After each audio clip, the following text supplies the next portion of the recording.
That's where you draw the line. It's absurd, it's ridiculous, and most importantly, it's unprofessional. We know what this is about. Idiotic, but interesting. I've been hearing there are no rules at ESPN for years. I know the landscape at ESPN better than anybody. Full disclosure from your buddy Double D, I was, over the course of time, one of the simplest human beings alive. I was a homebody, didn't like to leave my house. I stayed in my yard unless I was going to play baseball, basketball, football. I almost broke up with a girl because she liked the band Rush, and I thought she was a, quote, head. So I didn't really get into Black Sabbath much. But I ain't afraid. I learned about Ozzy and his crew in his reality show, and I got to tell you, I kind of sort of dug him.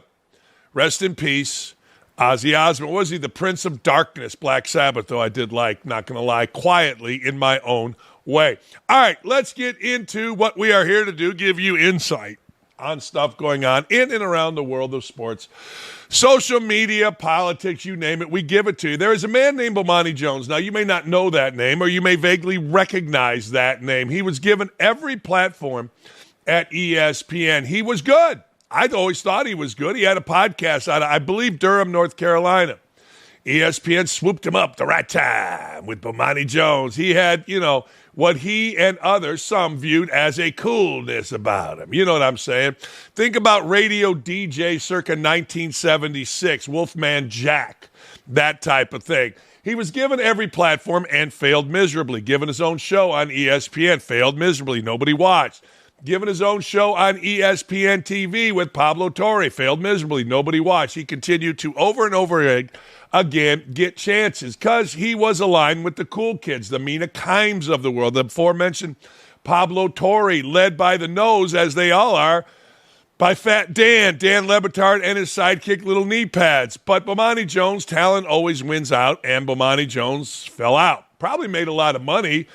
He has a podcast, and he has a podcast because he's one of the cool kids at ESPN that folks like Awful Announcing and others like. Kind of a useful idiot to white websites. But anyway, Bomani Jones said something interesting for once. Idiotic, but interesting.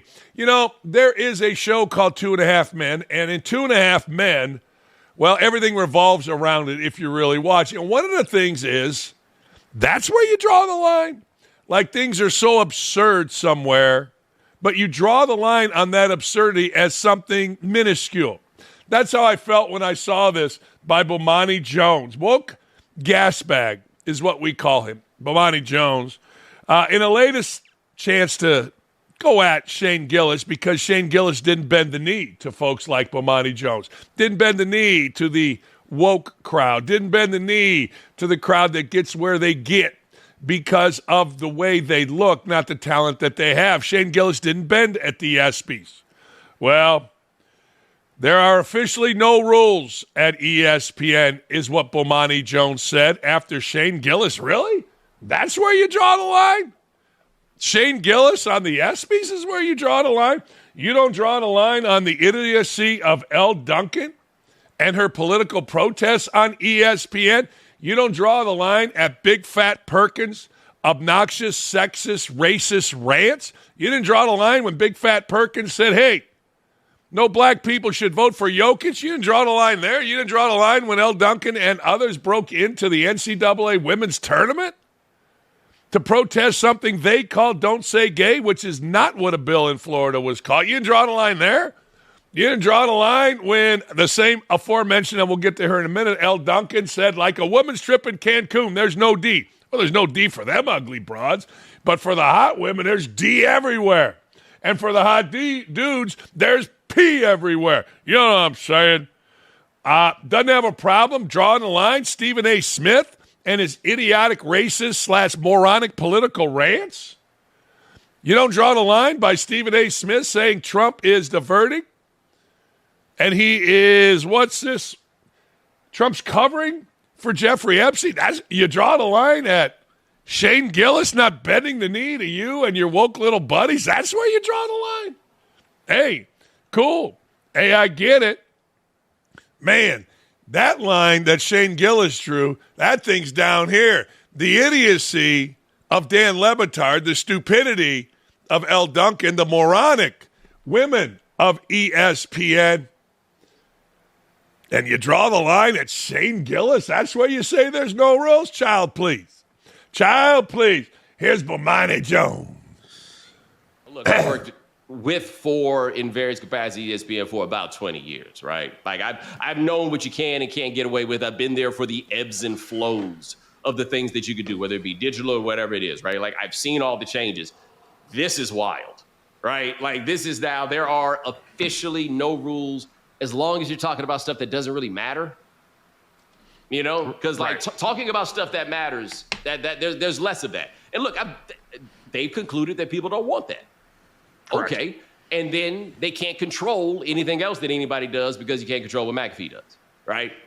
And so I saw clips of that show and was just like, this is insane.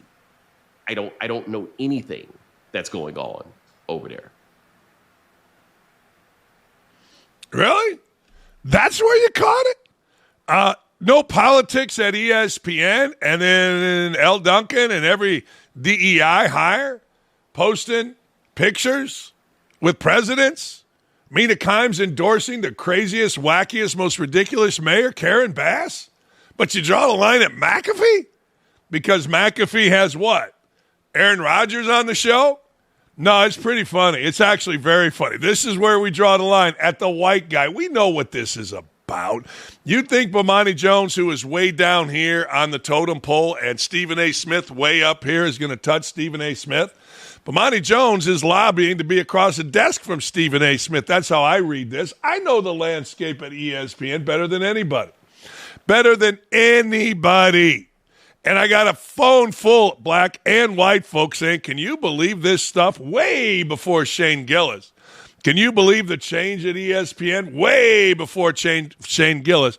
Once they fired Sam Ponder and Sage Steele, everybody's like, yeah, there's a hell of a double standard. And the quote, there are no rules, was not made up by Bomani Jones. It was made up way back by a bunch of dudes at ESPN that have been saying that for years.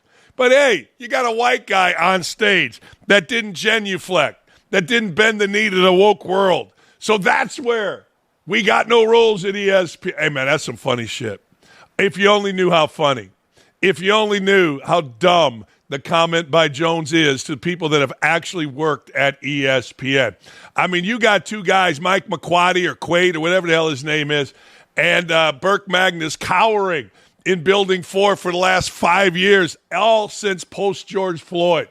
They've been cowering, saying, yes, Elle Duncan, break in. Yes, Stephen A. Smith, spew your stupidity. Yes, we're not mad at you. We're not mad at all at you, Kendrick Perkins, for being a racist fat ass on our television screen. Jalen Rose, say whatever you want on the court. Lie about who's alive and who's dead on the court during the NBA Finals. But this is where you draw the line?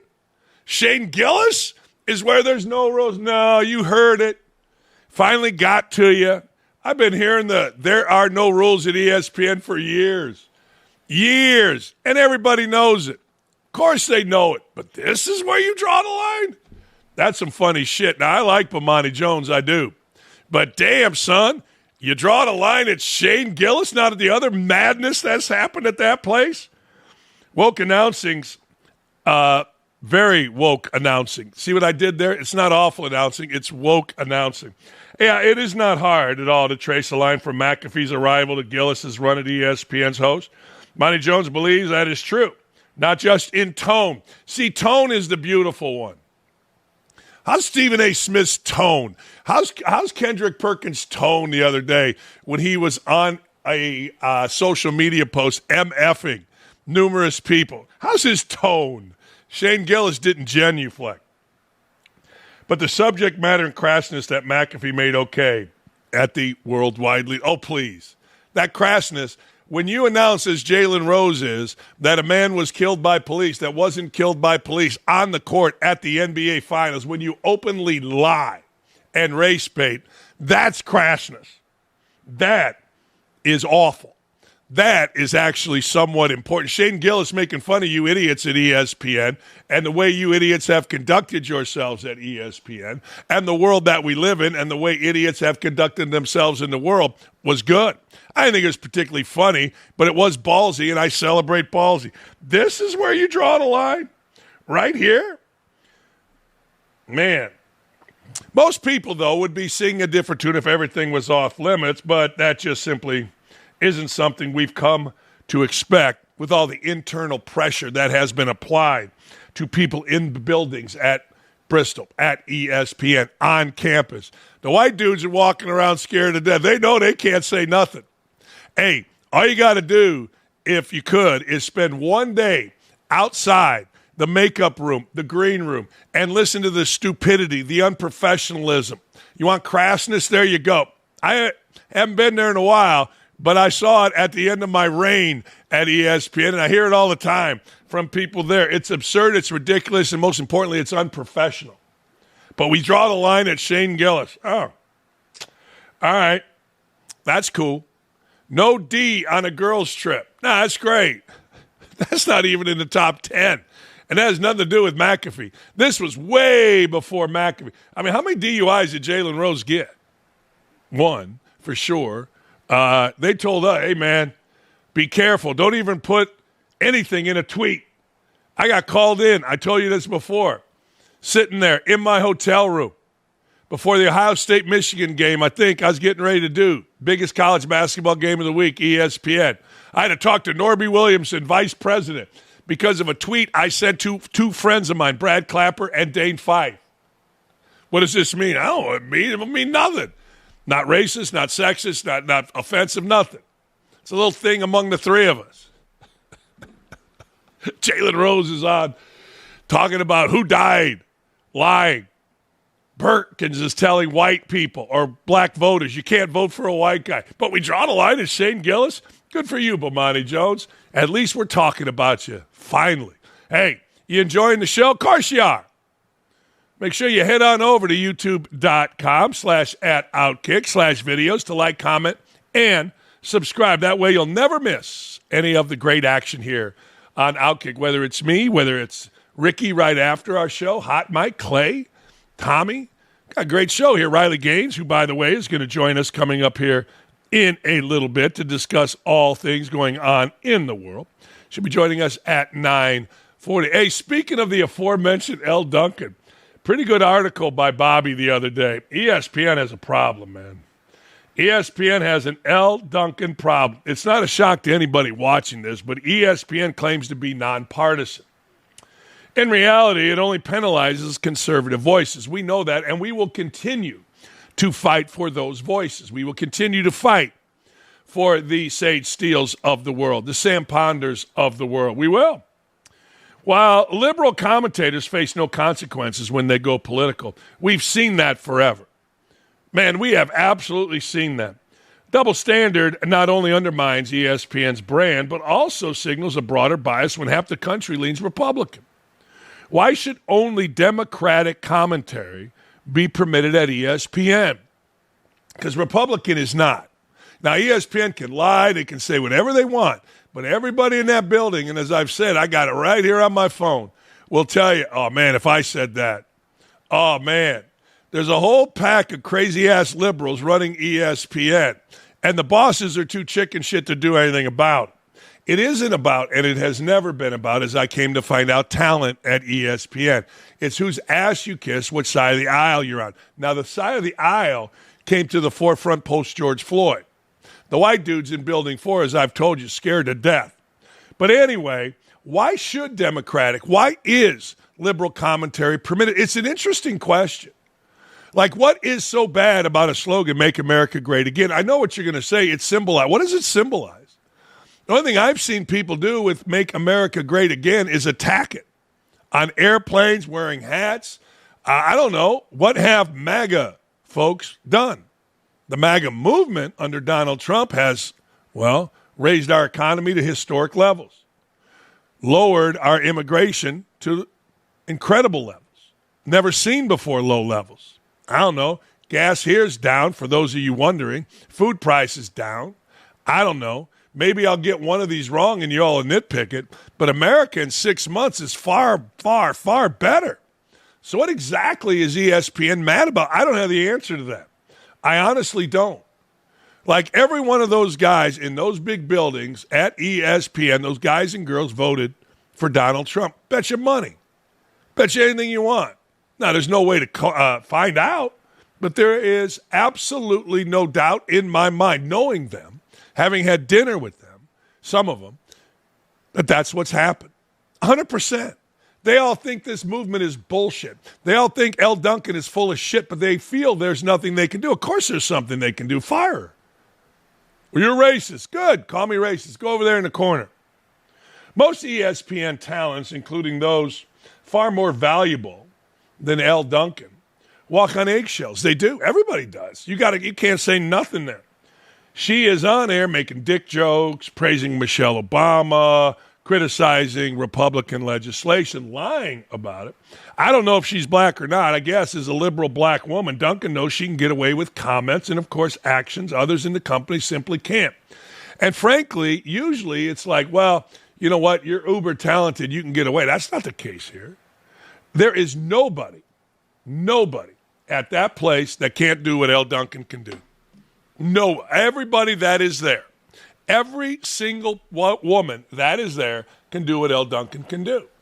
But she has woven herself into the fabric, and it's a problem because people are getting tired of her. White women like Ashley Brewer-Kaminsky, Sam Ponder, and mixed women like Sage Steele, they couldn't even favor jokes. They couldn't even like Megyn Kelly tweets. Why is that? You get a call from management. Duncan do whatever she wants. Duncan can do whatever she wants. Now, I don't care what ESPN does. It doesn't affect me. But my question is, why? I don't have the answer. I honestly don't. Here's Elle Duncan making a dick joke the other day on ESPN. Season long. So, all right. Yeah. Well, again, we hope it gets a little bit more competitive because, like a girls' trip to Cancun right now, there's no D. It's a 22-point game for Team Collier. That's a walk-off. Sabrina Ionescu, there she is from the four-point circle. Second half action from Gainbridge Fieldhouse. Tips after this. Al, you're in timeout. Okay, done. Yeah, I mean, these two women over there probably is no D. I mean, there'll be somebody that'll slide over. But they got a problem. And it's much bigger than the dick joke. It is. Here's what Elle Duncan has done. Interrupted coverage of the NCAA tournament to hold a moment of silence in protest for the Florida Don't Say Gay bill. Why? Why was she able to do that? Used a Sports Center set without permission to call on fathers to support on-demand abortion. What? Reportedly questioned Sage Steele's blackness. Elle Duncan whiter than me. Now, in the middle of the summer, I get a nice olive tan. My Serbian ancestry kicks in. Elle Duncan whiter than me. And she tries to be white until she doesn't. She ain't full. These girls aren't full of nobody. Nobody. Shared conspiratorial post from former MSNBC host Joy Reid. Now, we've had young ladies get called in, like Sam Ponder, like Sage Steele, like Ashley Brewer, for liking, not sharing, liking a post. The question becomes why? Why is she allowed to do this? Shout out Jamel Hill after Hill accused ESPN management of racism. Because Jamal Hill wanted equal, but of course special treatment when she got her dumb fat ass fired. Criticized Kirk Herbstreit, one of the biggest stars at ESPN, on July 4th, brought up C-sections for black women to win a debate with Stephen A. Smith, violated ESPN's political ban on the first episode of its all-new women's show. I don't get it. Like, the question is why? Why did it turn this way? I really don't know. I mean, they got focus groups left and right. They'll tell you what to talk about and what not to talk about. Stephen A. Smith, Pat McAfee, the only commentators at ESPN who cause more headaches for the company than Duncan. Now, you got to understand, so anybody can do Duncan's job. Write a bunch of stuff on sports during the day with the help of about 10 staffers, put it on a monitor, and read it. Read the teleprompter. I mean, it isn't like anybody tunes in to see Elle Duncan. It isn't like she's hot. It isn't like she's interesting. It isn't like she reaches a broad base. She's an angry, kind of mixed woman. Who cares? You see that down the street. Go to Kroger, see that. Difference is Smith and McAfee are two of the biggest stars in the industry and are difference makers in the rating. Duncan's become just a hassle. Took years, but ESPN finally realized Stan Barrett, Bomani Jones, Sarah Spain were no longer worth the headache. Simply put, Duncan is also no longer worth the trouble. As a practical matter, the only reason to keep her on, assuming she continues to behave like an imbecile, is the fear of parting ways with a black woman who will undoubtedly play the race card upon release. Let me ask you a question. Does the race card fly anymore? I'm sure it does to some people, but I got to tell you, I'm not sure it does. I think it does to the boys and girls that are secluded up in Building 4, but I'm not sure it does. Like, I'm not sure there would be protests in the streets, and if there are, it'd be like for a day if they got rid of Elle Duncan or Stephen A. Smith. It's fascinating to me. It really is. But I don't have the answer. I honestly don't have the answer. Speaking of Jemele Hill, I mean, the level of stupid of people that have worked at ESPN, leave it to Jemele Hill to come up with the dumbest possible reason to explain why the NBA, WNBA, should increase its pay for their players, claiming that if the league paid more money to their players, that Brittany Griner would have never ended up in a Russian prison. Griner wouldn't end up in a Russian prison if she didn't try to bring weed in and out of Russia, where it's illegal, and you end up in a prison. I don't know. You got a proxy war with the United States. You got a star. You got an asset for Russia doing something incredibly stupid, and you go to jail. Look, maybe women wouldn't go overseas. I don't know. But it had nothing to do with Brittany Griner getting her dumb ass in jail. Nothing. Her dumb ass is in jail because she was an entitled dumbass. That's it. Now, the other side of it is maybe she forgot she had it. I don't know. I've never tried to smuggle weed through an airport. I got too much respect for airports and cops. But anyway, long story short, Brittany Griner is the reason Brittany Griner's dumb ass was in a Russian jail. And, of course, the trade of Brittany Griner goes down as, this will be dating myself, and it was actually before me, Ernie Broglio of the Cubs for Hall of Famer Lou Brock. Here's Jemele Hill blaming the WNBA for Griner being a dumbass.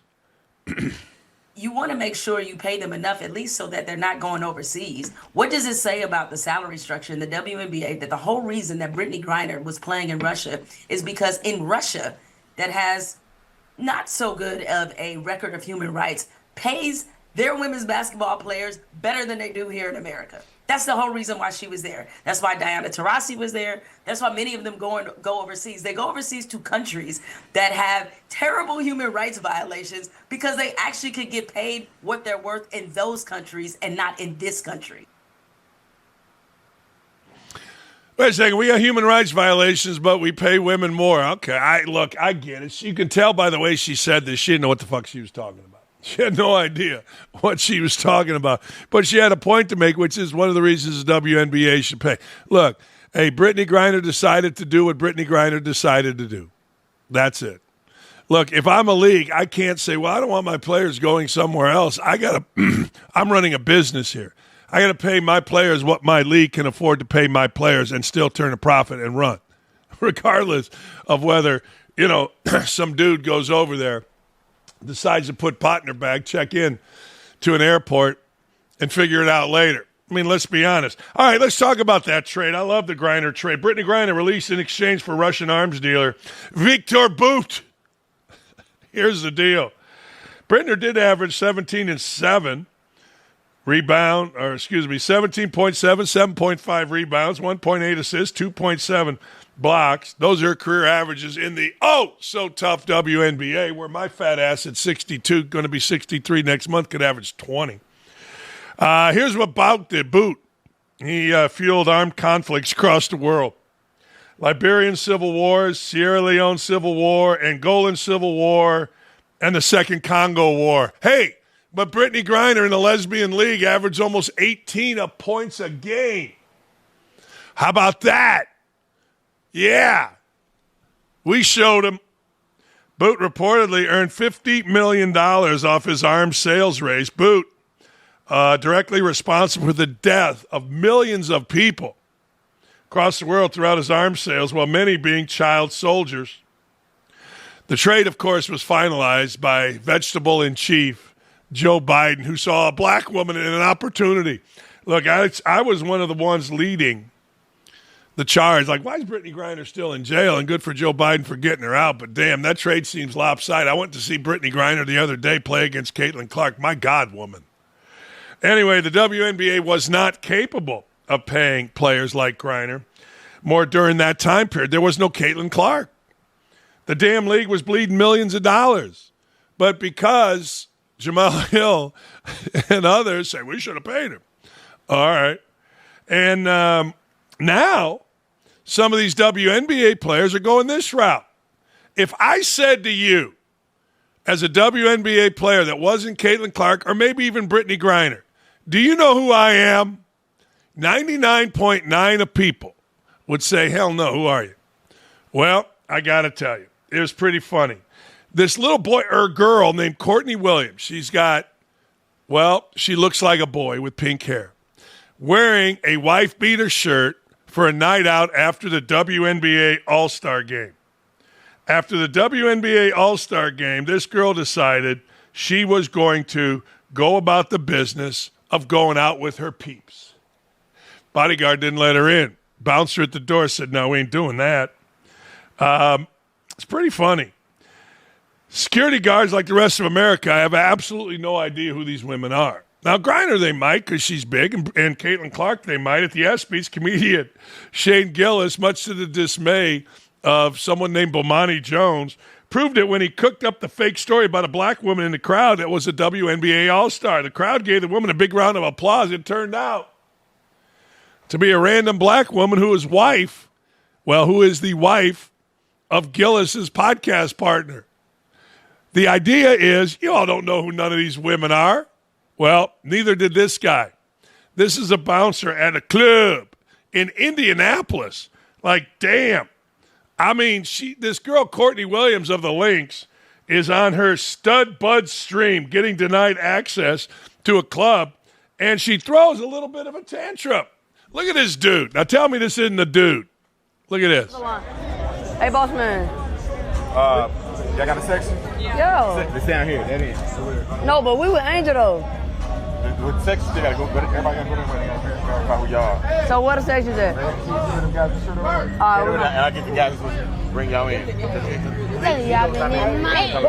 Well, we in the W and shit, so we just got done at the All-Star game. So like, I'm sorry, we don't need. I ain't even trying to be funny, but we should not be waiting in no line. Oh God. Yeah, come on, you better hurry up while we get in. They going in. Come on, we getting in right now. Come on. Yeah, she with me. What you doing? I know. I need to count. Tati, go. Tati, go. I'm good. Tati, go. Y'all with me. Go, Mom. These are my people. Man, y'all, why we finna fucking go, bro? Cause they doing too much. Come on. We can go somewhere else. Come on. I'm sorry. I need to make sure.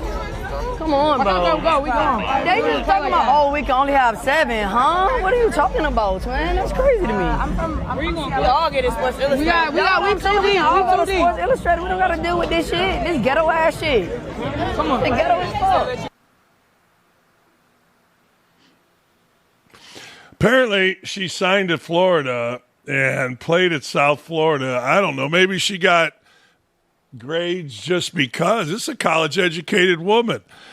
We in the W and shit. We should not be waiting in no line. Oh, the W. What? The hotel, the W? The JW Marriott? What? You're what now? We in the W and shit. We should not be waiting in no line. Really? You in the W and shit. That's going to be my new line. Every time I go to the club, I'm going to say, I'm in the W and shit. I should not be waiting in no line. That girl actually went to college. Now think about it. That girl actually went to college. We in the W and shit. We should not be waiting in no line. Really? I'm in the Indian shit. And I determine you're going to wait in a line. Man, these little girls, they are the most entitled, insufferable, ridiculous ridiculous women, and Caitlin Clark's becoming one of them. By the way, Caitlin Clark and the WNBA, they do go together, and the All-Star ratings prove that without Caitlin Clark, you got dick. As expected, the WNBA lost over a third of its All-Star Game audience. 2024, Clark competed on a team with fellow All-Stars who weren't selected to the women's national team against players that would compete for Team USA in the Olympics. Clark and her team upset the United States women's national team that night. A great game. Set a record for television viewership of the league's All-Star Game. The broadcast in 2024 peaked at over 4 million people, averaged 3.4 on ABC. More than doubled the previous best All-Star Game of 2003 at 1.4. It's the Caitlin Clark effect. It was the most watched All-Star Game in WNBA history. Fast forward this year, no Caitlin Clark. That's too bad. Well, 2.19 viewers, down 36% from last year when Clark and her teammates played the Olympic team. And that's going to continue to go down. I was thinking about this. I was thinking about this. You know, Caitlin Clark is starting to become a little pain in the ass. No, she is. I mean, I get it. She's got a whole media thing going, but she's not playing very well. In fact, she's not even playing. Her team lost again. I don't know, man. She's handled all of this very, very well, but I have a pretty good eye for this. I really do. I have a damn good eye for this, and I got to tell you, I see what's coming. She needs to get back to playing well. I don't care about playing, but her team needs to win, and she needs to get back to playing well, or this is going to be a Linsanity. I don't know if you remember Jeremy Lin of the Knicks a few years back where everybody lost their mind for a little bit. Next thing you know, he was gone. I'm not saying she's going to be gone. She'll have more staying power than that, as she's already proven, but damn, you got to play, and you got to play well. When I went to see her, she didn't play very well. Team won a game against the Atlanta Dream. Team should be pretty good, but it's an interesting dynamic that I'm looking forward to watching. I'm rooting for Caitlin Clark. I'm rooting for the Indiana Fever, and I'm rooting for the league. But these women are horrible. And as my wife said, man, women in sports hate to see other women in sports succeed. By the way, last night, Angel Reese. Did you know that Angel Reese is now becoming in the media a victim? Yeah, now it's racist, all the discussion, you can call it hate, whatever you want, that she gets on social media. So let me see if I understand this. Angel Reese, I'm going to do a video on this later on for OutKick. Angel Reese acted like a complete dumbass beating Caitlin Clark in the NCAA tournament. Angel Reese gets into the league, lies a few times about fan base in Indianapolis being racist, lies about media, celebrates when Kennedy Carter, her teammate, knocked the living shit out of Caitlin Clark, has been nothing but a jealous jerk towards Caitlin Clark and others, has been incredibly self-centered, but now she's a victim. The Indy Star wrote an article about how she's handling the online hate. Ryan Clark just did a video with some woman, nondescript WNBA player, comparing her to Serena Williams. Jesus. Get Angel Reese's agent. If you want to be successful, don't get my agent, get Angel Reese's agent. All right, merit-based hires are back, and DEI is apparently on its way out. In a recent interview, MLB commish Rob Manfred, he defended the league's decision to remove its diversity pipeline program for the league's official website. 2016, Manfred established Major League Baseball's diversity pipeline program initiative to identify and develop front office candidates from underrepresented backgrounds before the website was scrubbed this past March. The diversity pipeline, let me say it this way. Sometimes you have to look at how the world's changing around you and readjust where you are. There were certain aspects of some of our programs that were very race and gender-based or gender-based.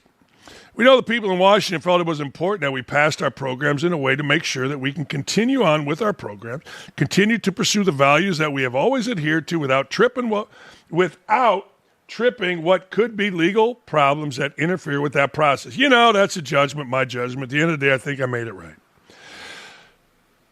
I mean, just hire the best people. I mean, aren't we at a point in our society, everybody wants equal treatment, but some want equal but special? Look, you shouldn't discriminate at all in any way, shape, or form. Hire the best people. Encourage people to go get the best credentials, whatever they are in whatever business they are. It's pretty simple. That's the way America was built.